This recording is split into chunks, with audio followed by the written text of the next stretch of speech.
দর্শকবৃন্দ, আজকের আমরা সন্তোষ শর্মা পূজা মণ্ডপে গিয়ে বিএনপি নেতৃবৃন্দের সাথে কথা বলেছে এবং বাহিরে এই সন্তোষ শর্মা সেনাপ্রধানের বাসায় গিয়ে একাধিকবার, শুনতে চান, ডজনেরও বেশি, 5ই আগস্টের পর থেকে আজ অবধি সন্তোষ শর্মা এবং রয়ের লোকজনরা ইনক্লুডিং প্রণয় ভার্মা সেনা প্রধানের বাসায় 1 ডজনেরও বেশি সময় ব্যক্তিগতভাবে গিয়ে কোলাকুলি করেছে, দেখাদেখি করেছে। ওকে, তো আমরা দোষ দিচ্ছি, সন্তোষ শর্মার দোষ, সন্তোষ শর্মা ভালো না, সন্তোষ শর্মা হিন্দু ধর্মাবলম্বী, সন্তোষ শর্মা রয়ের দালাল। আপনাদের কি কখনো একবার মনে হয় না যে সাবজেক্ট আমাদের ইজি টার্গেট, এই জন্যই আমরা সন্তোষ শর্মাকে টার্গেট করছি? আপনাদের কি এটা মনে হয় না যে রানা দাশগুপ্ত, সন্তোষ শর্মার লোকজনরা এরা ইজি প্রোফাইল, এদেরকে আমরা ধরি, জাস্ট এদেরকে নাস্তানাবুদ করে ছাড়ি, এরা কেন জামাতের আমিরের সাথে কথা বলবে, এরা কেন জামাতের মিটিং এ যাবে, এরা কেন বিএনপির মিটিং এ যাবে? সাবজেক্টটা কি তাই? তো এখন আপনাদেরকে চিন্তা করে সিদ্ধান্ত নিতে হবে, আপনার শত্রু কি শুধু সন্তোষ শর্মা, রানা দাশগুপ্ত, পীযূষ বন্দ্যোপাধ্যায়, সুভাষ সিংহ রায়, শ্যামল দত্ত, এরা কি আপনাদের বড় শত্রু? নাকি মুসলমান নাম দিয়ে বসুন্ধরা কোম্পানি কইরা, আনভির এদের দলের একটা সংগঠন কইরা টাকা ছড়াইয়া মেয়েদেরকে ঘরে নিয়ে রেপ করবে, ভালোবাসা করবে, প্রেমের অভিনয় করবে, পরে তাদেরকে মেরে ফেলবে, অথচ তাদেরকে নিয়ে আপনারা কেউ কোনো কথা বলবেন না? আপনাদের million million view, million million followers, কিন্তু তাদের ব্যাপারে আপনাদের কুলুপাটা। সমস্যা কোন জায়গায়? আপনাদের মমতাজরে নিয়ে কোনো ভিডিও আছে নাকি আপনাদের কোনো চান্দাবাজির অডিও আছে কারো কাছে? সত্য কথা বলেন, আপনাদের অডিও আছে কারো কাছে? আপনাদের কি হানি ট্র্যাপ না মানি ট্র্যাপ, কোনটা? আপনারা কোনখানে আটকাই আছেন?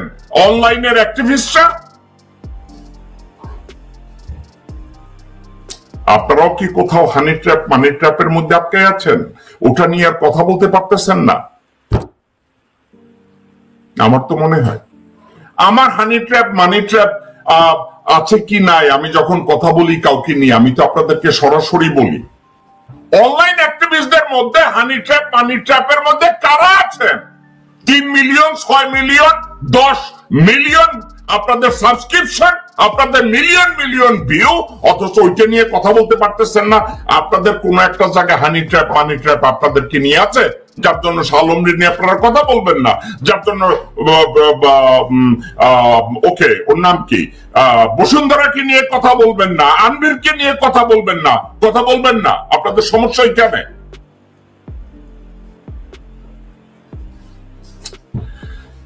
আপনারা মানুষকে যখন হানি ট্র্যাপ মানি ট্র্যাপের কথা বলেন, আপনাদেরকে আমি সম্মান করি। আপনারা যখন অন্য জায়গায় হানি ট্র্যাপ এবং মানি ট্র্যাপের কথা বলেন, অন্যদেরকে, আপনাদেরকে আমি সাপোর্ট করি। কিন্তু আপনারা যখন হানি ট্র্যাপ আর মানি ট্র্যাপ হয়ে কোনো কাউকে বাদ দিয়ে তার উপরে কোনো ভিডিও বানাবেন না, তাদেরকে নিয়ে কথা বলবেন না, তাইলে হানি ট্র্যাপ আর মানি ট্র্যাপ আপনাদেরকেও পেয়ে বসেছে। কারণ আপনারা একটা ব্যক্তি বা গোষ্ঠীকে আপনারা পূজা করছেন, এই জন্য, কারণ আপনারাও হানি ট্র্যাপ মানি ট্র্যাপের মধ্যে আটকায় আছেন। দর্শক বিন্দু, আমি বিএনপি সমালোচনা করি, আমি জামাতের সমালোচনা করি। দেখেন, বিএনপি আর একটা কাজ করে। বিএনপির এক নেতা বসে বসে তার ফলোয়ার্সদের কইতেছে, এত তাড়াতাড়ি খাইও না, আস্তে আস্তে খাও। বিএনপির নেতা একদিনে খায় না, জি জি, আস্তে আস্তে একদিনে দৌড়ে দিয়ে না, তাহলে চিন্তা পাবো। আমি রাজনীতি না আস্তে আস্তে দৌড়ান, অনেক দূর দৌড়াইতে পারে। শুনছেন আব্দুল্লাহ শিকদার না জানি কি নাম, রংপুর না গাইবান্ধা কোথাকার, সে তার লোকজনদেরকে বলছে আস্তে আস্তে খাও, খাওয়ার পরামর্শ নিতেছে। অথচ মির্জা গাবগাছ কইছে বিএনপির কেউ চান্দাবাজি করে না। দর্শকবৃন্দ, আমি আওয়ামী লীগ, বিএনপি, জাসদ, জামাত সবাইকে বলি, আমাকে অ্যালাউ করেন আপনাদের প্রশংসা করার। আমি আপনাদেরকে প্রশংসা করতে চাই, কিন্তু আপনারা আমাকে প্রশংসা করার সুযোগ দেন না। আপনারা আমাকে প্রশংসা করার সুযোগ দেন না। আপনারা যদি আমাকে প্রশংসা করার সুযোগ না দেন, আমি কি করে আপনাদের প্রশংসা করব? আপনারা যখন এই কথা বলেন, আমি আপনাদের প্রশংসা কি করে করব? শুনুন কিভাবে প্রশংসা করব। আমরা তো ভারতীয়। এই কথা বললে আমি আপনাদের প্রশংসা কেমনে করব? এটা যদি হয় আপনাদের মন্তব্য, আমরা তো ভারতীয়, আপনাদের প্রশংসা আমি কেমনে করব? আপনারা বলেন যে কেউ আমার এই জঘন্য ভাষায় গালি দেয়। অফকোর্স আমি জঘন্য ভাষায় গালি দেই, আমি এড়াইতেছি না, আপনাদেরকে এড়ানোর আমি কোনো কারণ দেখি না। কিন্তু আপনারা প্রশংসা করার কোনো রাস্তা আমাকে দিবেন না। আপনারা আকাম কুকাম করেই যাবেন, আর পরে বলবেন জেকব গালি দেয়। আচ্ছা দর্শকবৃন্দ, একা একা একটু চিন্তা করে দেখেন তো, মানে এখানে সন্তোষ শর্মা প্রথমত হিন্দু ধর্মাবলম্বী, দ্বিতীয়ত সে ভারতের কল্যাণকামী একজন মানুষ, ভারতে জাসুসি করছে, ভারতে গুপ্তচর বৃত্তি করছে, এ ধরনের একটা অভিযোগ আপনার বা আমার কাছে কোনো কিছু নাই যে সন্তোষ শর্মার কাছে এটা আছে। But do I believe he is a র operative? 110%. Do I believe that Rana Dasgupta একজন রয়ের operative? 110%. How about Piyush? Absolutely. How about ওই যে টক শোতে কথা বলতো কি জন্য, একটা গাধার বাচ্চা এসে, Shyamal Gupta? Do I believe that he is one of them? Of course. আচ্ছা, এদের কথা তো বললাম। আচ্ছা, এরা হিন্দু, এরা ভারতের কল্যাণ চায়, এরা দালালি করে, এটা হতে পারে, আমরা এদেরকে ধরছি। আচ্ছা, আমরা একবার কি চিন্তা করে দেখেছি, হোয়াট অ্যাবাউট মির্জা ফখরুল?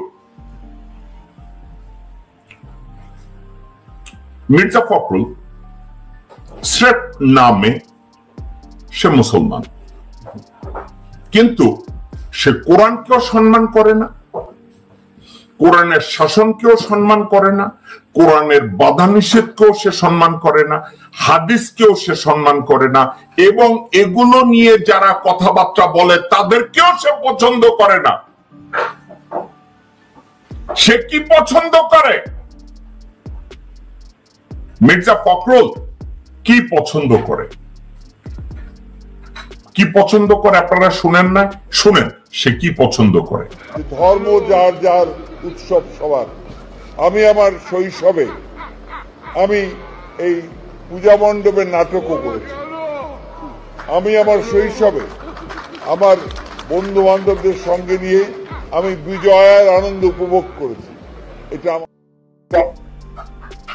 এখন যে লোক ওপেনলি আপনাদেরকে বলে আমি জামাতের রাজনীতি পছন্দ করি না, ইসলাম নিয়ে, ধর্ম নিয়ে যারা রাজনীতি করে তাদেরকে আমি পছন্দ করি না, কোরআনে রাজনীতির কথা বলা নাই, ইসলামের রাজনীতির কথা বলা নাই, কিন্তু তার নাম মির্জা ফখরুল ইসলাম আলমগীর। এখন আপনার জন্য বা আমার দেশের জন্য বা আমার সমাজের জন্য কোন লোকটা বেশি ক্ষতিকর? যে লোকটা হিন্দু সনাতন নাম, ভারতের কল্যাণ করে, মির্জাফর ওয়াকারুজ্জামানের বাসায় যায়, কালে ভদ্রে মসজিদেও যায়, সে বিপজ্জনক? নাকি মুসলমান নাম নিয়ে আমাদের সমাজে যারা মুসলমানের মতো বিচরণ করে কিন্তু পিছনে তাদের পূজা মণ্ডপে নাটকের অভ্যাস, সবার আড়ালে দৌলত দিয়া ঢুকার অভ্যাস, সবার আড়ালে ভারতে যাওয়ার অভ্যাস, এবং ভারতের কথা বলতে গেলে যারা আবেগপ্রবণ হয়ে যায়, আবেগপ্রবণ। ভারত আমাদের বন্ধু। শোনেন, ভারত আমাদের প্রতিবেশী, সবচেয়ে বড় প্রতিবেশী, আমাদের বন্ধু, আমাদের। আপনি শুনেছেন ওনার গলার টোন, ভারত আমাদের বন্ধু, ভারত আমাদের বন্ধু, ভারত আমাদের বন্ধু। এখন তাহলে মির্জা ফখরুলকে আপনি বা আমি, আমরা কি একটা ব্লাঙ্ক চেক দিচ্ছি কারণ তার নামটা মুসলমান? আমি বা আপনি মির্জা ফখরুলকে এই জন্য চিন্তা করব তার নাম ফখরুল ইসলাম আলমগীর, সে খারাপ হইতে পারে না, সাবজেক্টটা কি তাই? আমাদের জন্য কে ক্ষতিকর? একটা চিহ্নিত শত্রু, নাকি চুপা রুস্তুম পিছনে দাঁড়াইয়া আমার আর আপনার পিঠে ছুরি চালায় ওই লোকটা শত্রু? ভয়ঙ্কর শত্রুকে, চিহ্নিত শত্রু। আপনি জানেন একটা লোক চোর, এই লোকটা চুরি করবে। আপনারা সন্তোষ শর্মাকে জানেন, এই বেটা ভারতের দালালি করে, এই বেটা রয়ের জন্য কাজ করে, ভারতের জন্য কাজ করে, বাংলাদেশের জন্য ক্ষতি করে, এটা আপনারা জানেন, তার ব্যাপারে আপনারা সচেতন। কিন্তু মির্জা ফখরুল, মির্জা আব্বাস, আপনি মির্জা আব্বাসের কথাবার্তা শুনবেন? মির্জা আব্বাস আপনাদের সামনে রাজনীতি করে, কিন্তু এর কথাবার্তা শুনবেন? তার কথাবার্তা শুনেন। ওরা আসলে চাচ্ছে নাকি? ওরা বিএনপিকে কিংবা আওয়ামী লীগকে কিংবা অন্য কাউকে ওরা ভালোবাসে না। মির্জা আব্বাস বলতে চাচ্ছে বিএনপিকে ভালোবাসতে হলে আওয়ামী লীগকেও ভালোবাসতে হবে। মির্জা আব্বাস তাই ইন্টারপ্রেট করার চেষ্টা করছে, আপনাকে আর আমাকে বোঝাচ্ছে যে আপনারা স্রেফ বিএনপিকে ভালোবাসলে তো হবে না, আপনাদেরকে আওয়ামী লীগকেও ভালোবাসতে হবে, আপনাদেরকে ভারতকেও ভালোবাসতে হবে। এখন একা একা আমি আর আপনি শুধু জিকির করছি, সন্তোষ Sharma, Rana Dasgupta, Piyush Bandyopadhyay, how about Mirza Fakhrul? What about Aamir Khasru Mahmud Chowdhury? How about Mirza Abbas? How about Salauddin? How about Mosaddek ফালু? এদের কারো কাছে বাংলাদেশ কি নিরাপদ? এদের কারো কাছে বাংলাদেশে 20 কোটি মানুষ কি নিরাপদ? মির্জা আব্বাসের আচার আচরণ আপনারা দেখছেন? মির্জা আব্বাস কিভাবে কথা বলে দেখছেন কখনো? দেখেন। কার কথা বলতেছো? নামটা পরিষ্কার বলো তো, কার কথা বলতেছো? চোর থাকা হয় বেটা, কার কথা বলতেছিস তুই? ফাজিল কোথাকার। শুনছে? এই হয়েছে মির্জা আব্বাস। এদের কাছে আমরা কি সেফ? আপনারা কি মনে করেন এদের কাছে আপনি আমি সেফ? এখন আপনি বা আমি যদি আমরা চিন্তা করি, সন্তোষ শর্মা, রানা দাশগুপ্ত, পীযূষ, এরা সনাতন ধর্মাবলম্বী, কিন্তু এদের মূল দোষ তারা সনাতন ধর্মাবলম্বী, এটা তাদের দোষ না। তাদের দোষ কি? তারা ভারতকে রিপ্রেজেন্ট করে। তাদের দোষ কি? বাংলাদেশের অস্তিত্বের বিরুদ্ধে গিয়ে তারা ভারতের অস্তিত্ব রক্ষা করার জন্য কাজ করে। এরা আমাদের চিহ্নিত শত্রু, এরা আমাদের চিহ্নিত শত্রু। কিন্তু হাবট সুডো মুসলিম সুডো শব্দের অর্থ ভণ্ডামি, পাতানো, লোক দেখানো মুসলমান, লোক দেখানো বাংলাদেশি, যারা বলে আমরা বাংলাদেশি কিন্তু মনে প্রাণে তারা ভারতীয়, মনে প্রাণে তারা ভারতের অস্তিত্ব কামনা করে, মনে প্রাণে তারা ভারতের মঙ্গল কামনা করে। ওভার বাংলাদেশ।